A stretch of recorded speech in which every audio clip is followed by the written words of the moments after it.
오늘 저희가 역대상 14장 말씀 묵상합니다.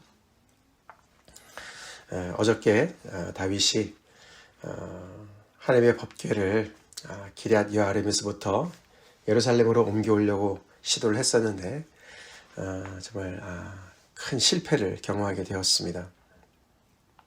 그 앞에서 참 수고했던 웃사가 참혹하게 하나님 앞에 심판을 받아서 죽는 사건이 벌어지고 그 모든 프로젝트는 정말 절정에 이르렀지만 그런 엄청난 하나님의 그런 심판을 통해서 중단이 되고 이제 그 법궤가 오벳에돔의 집에 들어가게 되었죠.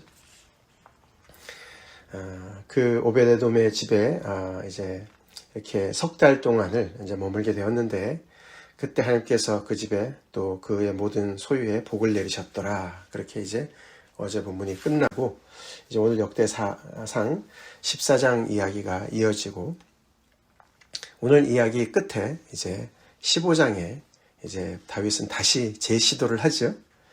그렇게 해서 결국은 이제 하나님의 법궤를 원하던 곳으로 옮기게 됩니다. 그 사이에 이제 오늘 이 14장 이야기가 들어가 있습니다. 오늘 이 이야기는 하나님의 축복을 여전히 받고 있는 다윗의 모습을 보여주고 있습니다. 그렇죠? 세 가지 사건인데 첫 번째는 이제 두로왕 히람의 그런 도움을 받아서 궁전을 건축하게 되는 이야기가 나옵니다. 왕으로서 그렇죠? 궁전을 건축한다. 그것도 이웃나라의 그런 왕의 도움을 받아서 사신들과 함께 백향목도 보내주고 석수와 목수도 보내서 이렇게 정말 왕이 된 것을 축하하고 왕권을 강하게 하는 데 어떤 그런 굉장히 상징적인 의미가 있는 그런 궁전을 건축하는 일, 엄청난 일이 아니겠습니까? 그런 사건과 또 하나는 다윗이 예루살렘에서 얻은 자손의 축복을 얘기합니다. 그렇죠? 그 구약에서 특별히 많은 자손을 거느리는 것은 하나님의 엄청난 축복을 얘기하고 있습니다. 그래서 여전히 성막을 법궤를 옮기는 데는 실패했지만 하나님의 그런 은총이 계속 다윗과 함께 하고 있는 것을 이렇게 보여주고 있는 그런 내용이 들어가 있고 그 다음에 세 번째는 뭐죠? 세 번째는 블레셋이 쳐들어오죠. 그런데 다윗이 하나님의 도움을 받아서 그 블레셋 그 적을 정말 무찌르는 그래서 적군으로부터의 싸움에서 승리하는 그런 이야기. 이것도 하나님의 엄청난 축복이죠. 그런 세 가지 이야기들을 이렇게 그 사이에다가 이렇게 언급을 하고 있다는 것이죠. 사실 이제 이 오늘 본문 이야기는 사무엘하 5장에 나오는 이야기를 대거 이렇게 인용을 합니다. 근데 이제 이렇게 잠깐 비교를 해보면은 좀 차이를 볼 수가 있어요. 느낍니다. 그 사무엘하 5장에서는 다윗이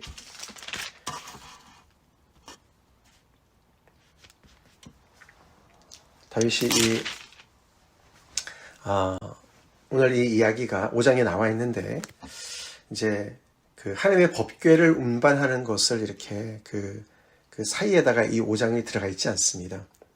사무엘 하에서는 법궤에 대한 이야기는 6장에서 따로 이렇게 다루고 있어요. 다시 말해서 사무엘 하에서는 오늘 이 이야기가 법궤를 운반하기 이전의 이야기로 기록을 하고 있다는 것이죠. 그리고 이제 그 1차적으로 실패한 다음에 2차로 시도하는 그 3개월 사이의 이야기는 그냥 오벳에돔의 집에 있다가 3개월 동안 그냥 거기에서 머물고 있고 그 사이에 다른 이야기는 없고 그냥 오벳에돔 집이 그 법궤를 모시고 있음으로 인해서 하나님의 축복을 받았다. 그 얘기 언급한 다음에 그냥 다시 재시도하는 이야기를 이렇게 넘어가요. 그러니까 좀 다르죠.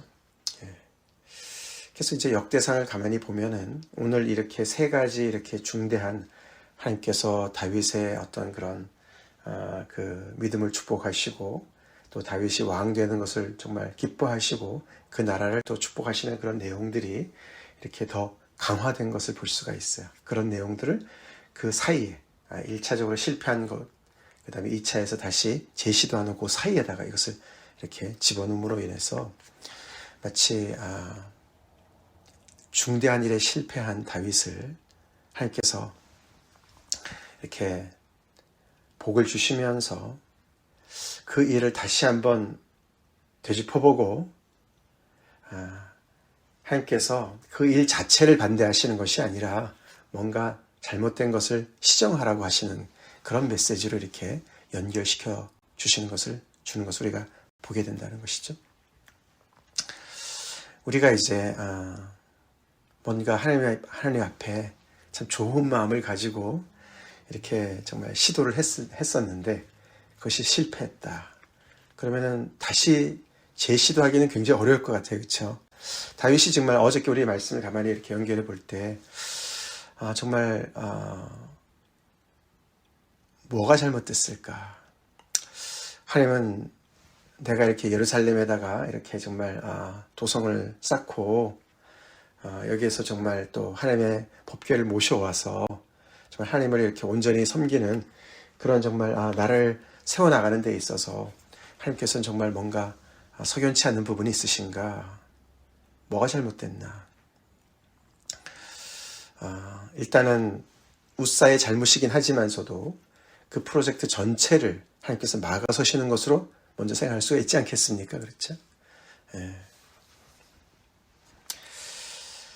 그래서 이것을 다시 시작하기는 굉장히 어려울 수 있는 정말 너무나 두려운 그런 일일 수가 있겠죠. 하나님께서 기뻐하지 않으시는구나. 그런데 그것을 다시 시작할 수 있도록 하는 그런 용기를 다시금 주시는 하나님으로 이렇게 오늘 이 역대상 이야기는 이렇게 얘기를 하고 있다는 것이죠.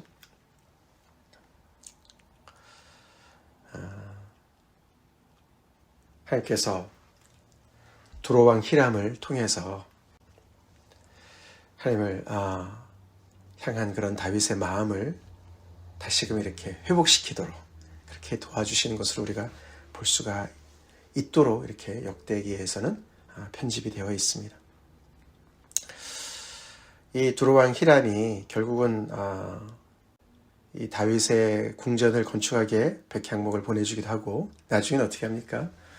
성전을 짓는 데까지 연결시켜주지 않습니까? 그런 이야기가 연결되어지고 사실 그것이 1절에 나오는데 다윗은 그것을 통해서 하나님께서 자기를 이스라엘의 왕으로 삼으신 줄을 깨달았다 이렇게 표현을 합니다. 그리고 그의 백성 이스라엘을 위하여 그의 나라가 높이 들림을 받았음을 또 알게 되었다 이렇게 얘기를 해요.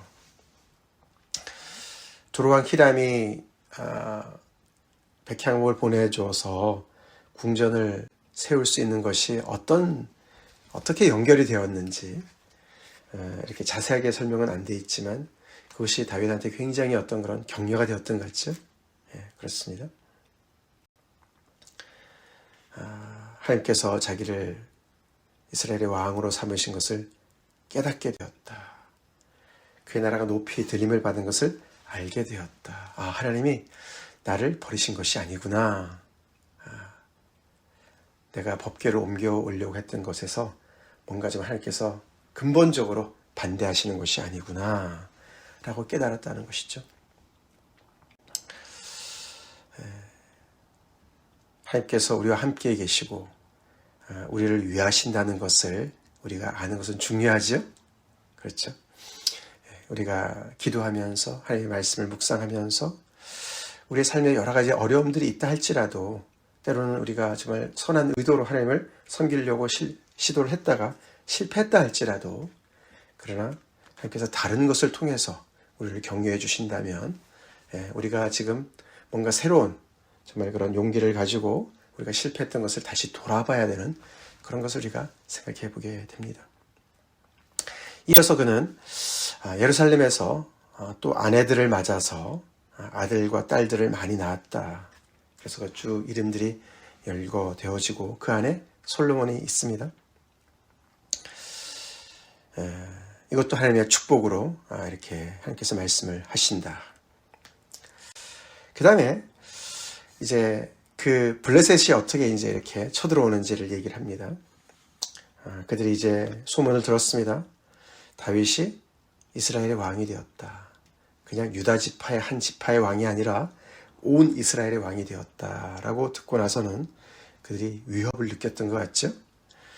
그래서 온 이스라엘의 왕이 되었으니까 이제는 사울을 이어서 제2대 이제 온 이스라엘의 왕이 된 건 아닙니까? 사울과 블레셋은 계속 원수지간이었습니다. 그렇죠?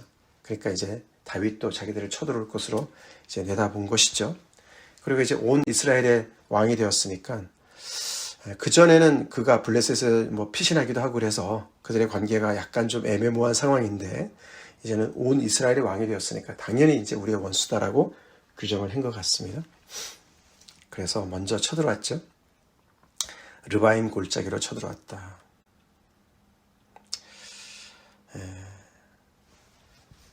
그들이 근데 한 번만 쳐들어오지 않습니다. 그렇죠?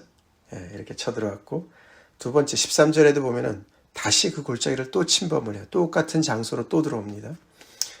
근데 다윗이 그런 그 원수의 공격에 10절에 하나님께 묻습니다. 그렇죠? 그는 철저하게 이런 전쟁을 앞두고 그가 왕이 된 다음에 첫 번째 전쟁인 것 같죠, 그렇죠? 그렇게 성경에 기록된 이 전쟁에 그는 겸손히 하나님께 묻습니다. 블레셋 사람들을 치러 가야 되겠습니까? 제가 올라갈까요? 그러면 하나님께서 내 손에 그들을 넘겨주시겠습니까? 라고 하나님께 의뢰를 하고 하나님 거기에 응답을 하시고 그래서 거기에 순종해서 다윗이 그들을 무찌릅니다. 어떻게 묘사를 합니까? 다윗이 이르되 하나님이 물을 쪼개같이 내 손으로 내 대적을 흩으셨다. 대적들을 그냥 아주 쫙 그냥 물을 흩듯이 그냥 양쪽으로 쫙 이렇게 갈라놓듯이 그렇게 대적을 그냥 흩어버렸다. 그렇게 표현을 합니다. 대승을 했다는 것이겠죠. 그래서 그곳의 이름을 바알 브라심이라 라고 이제 이름을 붙였습니다. 근데 이제 그 표현에서 내 손으로 내 대적을 흩었다라고 얘기하지만 하나님이 물을 쪼개같이 라고 얘기하면서 하나님께서 주체가 되는 것을 얘기해요. 그렇죠? 그러니까 그 전쟁에서 내 손으로 이겼다라고 표현을 하지 않고 하나님께서 도와주셔서 내가 이렇게 승리했다는 것을 그렇게 표현을 한다는 것을 우리가 보게 됩니다. 하나님과 전적으로 정말 이렇게 협력해서 이 전쟁을 승리했음을 그렇게 표현을 하고 있습니다. 굉장히 바람직한 표현이죠. 그렇죠? 굉장히 바람직한 왕으로서 굉장히 바람직한 그런 믿음의 행보를 보여주고 있습니다. 그 전쟁에서 블레셋 사람들이 얼마나 다급했던지 그들의 우상을 그곳에 버려두고 도망을 쳤습니다. 근데 다윗이 명령해서 그것을 불에 살랐죠. 이것은 이제 하나님의 명령이죠. 신명기 7장 5절 같은 데 보면은 우상을 타파하고 우상을 불사르라. 이게 이제 우상이 말이죠. 이게 어떤 그런 종교적인 어떤 그런 대상이기도 하지만 또 사실 따지고 보면은 우상을 굉장히 이렇게 값비싸게 그런 재료를 가지고 또 만들지 않습니까? 그렇죠? 그래서 그게 사실 경제적으로도 이렇게 굉장히 이렇게 돈이 되는 그렇게 정말 탐나는 그런 것이었죠. 그래서 이 우상을 은근히 이렇게 정말 전리품으로도 취하고 또 이제 정말 그렇게 돈이 되니까 그렇게 우상을 이렇게 가지고 오려고 하는 그런 경우가 많이 있었던 것이죠. 근데 하나님께서 그것을 불사르라고 명령한 것을 그대로 순종해서 우상을 없애버립니다. 굉장히 믿음의 정말 그런 행보를 다윗이 하는 것을 볼 수가 있습니다. 그리고 이제 또다시 그들이 쳐들어왔습니다. 그랬을 때 다윗은 똑같은 장소로 또 이렇게 쳐들어왔으니, 똑같은 원수가 쳐들어왔으니 지난번처럼 똑같이 하면 되겠다라고 생각하고 그냥 전쟁에 나가지 않았습니다. 그렇죠? 않았어요. 다시 하나님께 묻습니다. 다윗이 또 하나님께 묻습니다. 하나님, 이번에 어떻게 할까요? 이번에 하나님께서 다르게 대답하십니다. 그렇죠? 응답하세요. 이번에는 매복 작전을 써라 말씀하세요. 뽕나무 숲을 맞은편에서 그들을 기습해라. 숨어 있다가 언제 나가라고 얘기하십니까? 걸음 걷는 소리가 들리거든, 이렇게 적군이 행진해서 막 이렇게 오는 소리가 들리거든, 그것을 신호로 삼아서 나가서 싸워라. 너희보다 하나님 앞서 나가서 그들을 칠 것이다 라고 하나님께서 말씀해 주셨습니다. 다윗이 재차 하나님께 물은 것이 참 잘한 것이죠. 그렇죠? 상황에 따라서 이렇게 작전이 바뀌는데 다윗은 거기에 또 잘 맞춰서 그때그때 하나님께 여쭙고 그때그때 또 하나님께서 다르게 응답하시는 것을 또 그대로 또 순종을 합니다. 그렇게 순종을 해서 다윗이 하나님의 명령대로 행해서 이 블레셋 사람들의 군대를 완전히 쳐서 기브온부터 게셀까지 이르렀다. 그래서 이 정말 그 베냐민 지파랑 또 에브라임 지파 그 접경을 괴롭혔던 그 블레셋의 모든 그런 영향력을 완전히 그냥 멀리 이렇게 쫓아버리는 그런 이제 전과를 이룬 것이죠. 전공을 이룬 것이죠.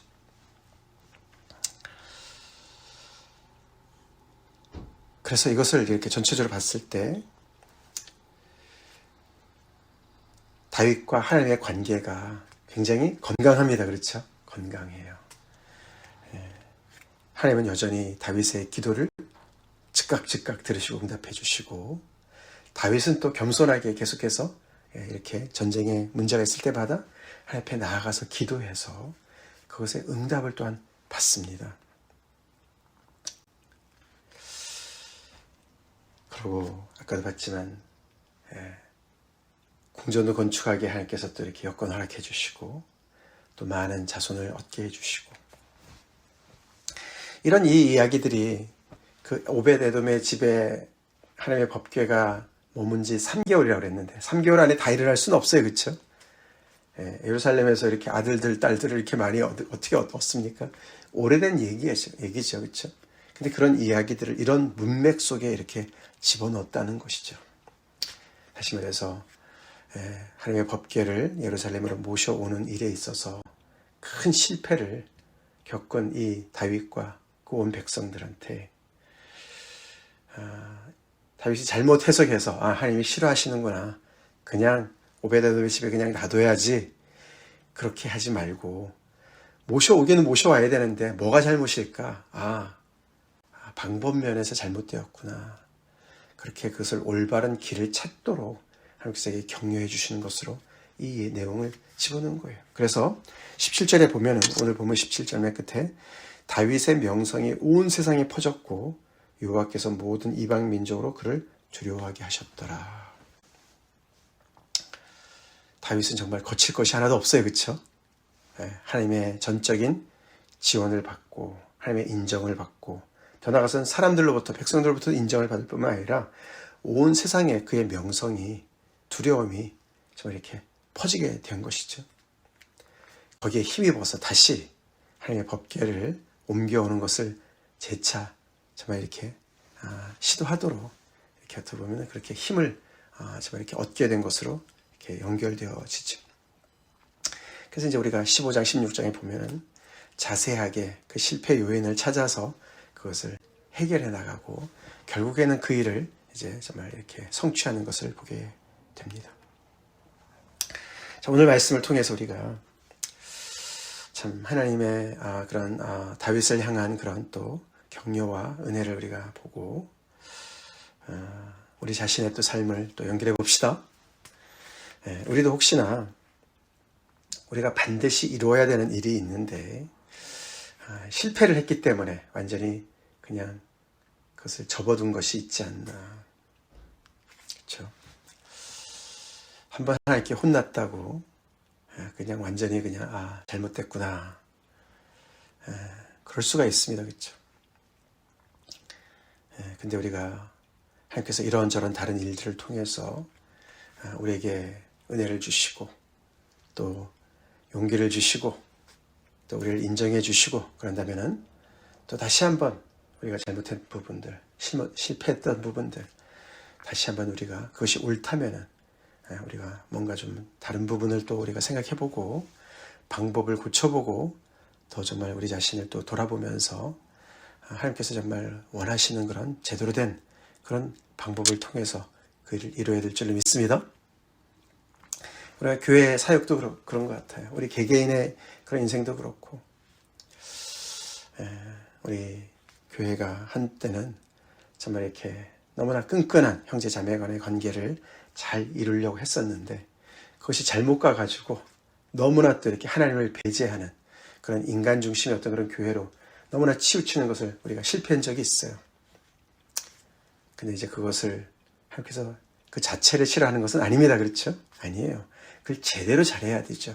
하나님을 두려워하면서도 하나님과 개인의 관계에 그런 신앙의 그런 관계가 정말 확실하게 서면서도 또 동시에 우리가 형제 자매 간의 그런 끈끈한 정말 참다운 공동체를 이루어 나가야 될 줄로 믿습니다.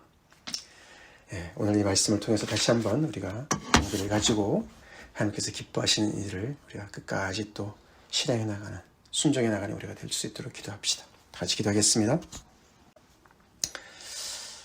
하나님 감사합니다. 오늘도 계속되는 역대상의 말씀, 특별히 다윗의 스토리를 통해서 또 아버지 은혜 받게 하시네 감사합니다. 법궤를 모셔오는 데 있어서 큰 실패를 경험한 다윗과 또 그 온 이스라엘 백성들에게 하나님께서 참 그들의 잘못을 또 잘 잡아주시고 다시 재시도할 수 있도록 하나님께서 또 계속해서 다른 곳에서 은혜를 베풀어 주시는 모습을 보면서 또 우리 자신을 돌아봅니다.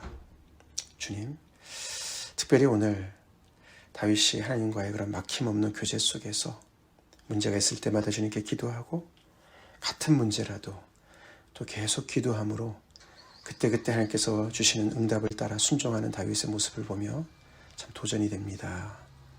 주님, 저에게도 이렇게 정말 아버지 하나님과 막힘이 없는 교제가 있을 수 있도록 은혜 베풀어 주시옵소서. 개인의 신앙에서뿐만 아니라 우리 교회의 사역에서도 하나님께서 정말 기뻐하신 일을 우리가 기도하며 그 길을 찾아가며 하나님의 귀한 아버지 뜻을 이루어가는 저희 전 아버지 한 사람 한 사람 또 교회가 되게 하여 주시옵소서. 예수님의 이름 받들어 간절히 기도 올리옵나이다. 아멘.